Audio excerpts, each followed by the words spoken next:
इसको कौन आ गया? पता नहीं, मैं देखती हूँ।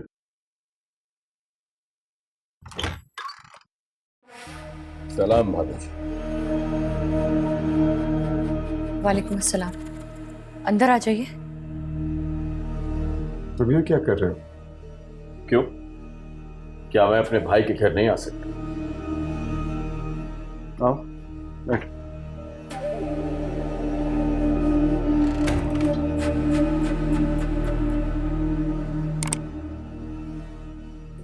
अरे रुकिए भाभी जी, आइए ना।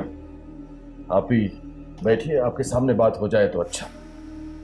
आप लोग बातें करें, मैं चाय बना के लेकर आती हूँ। तकल्लुफ की कोई जरूरत नहीं है भाभी जी, और वैसे भी मैं इस वक्त चाय नहीं पीता। हाशिम खान ने मेरी बात सुनकर यही कहना है कि मैं अपनी बेगम से मशवरा करने के बाद ही जवाब दूंगा, तो बेहतर है आप बैठिए। काफी फर्माबरदार हैं हाशिम आपके। इसको फर्माबरदारी नहीं, अंडरस्टैंडिंग कहते हैं, जिसके बारे में तुम्हें कुछ नहीं पता। तो बैठ जाओ।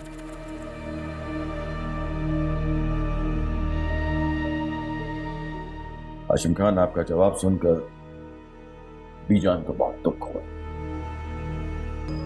मेरा ख्याल था कि आपको बीजान की पेशकश कबूल कर लेनी चाहिए। बीजान जो चाहती है वो मुझे कबूल नहीं है। अगर मुझे अपनी बीवी बच्चे को छोड़ना ही होता तो मैं पहले उनकी बात ना मान लेता। इतनी तकलीफें क्यों उठाता मैं?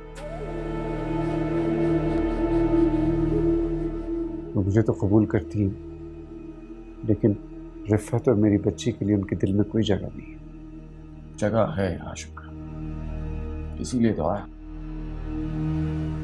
बीजान चाहती हैं कि शहर वाली गोदी आपके नाम कर दी जाए,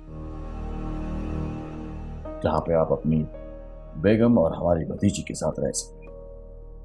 मेरा ख्याल है हाशिम खान, अब आपके पास इनकार की कोई गुंजाइश बाकी नहीं रहती। क्यों भाभी जी?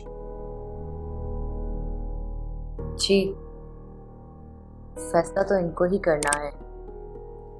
मैंने तो इनसे कह दिया है कि हमारी फिक्र ना करें, हम तो कहीं पे भी गुजारा कर लेंगे, बस ये बीजान को इनकार ना करें।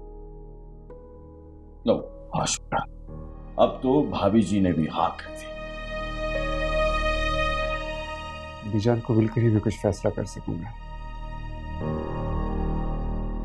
ठीक है, जैसे आपकी मर्जी। मैं चलता हूं। सलाम भाभी जी।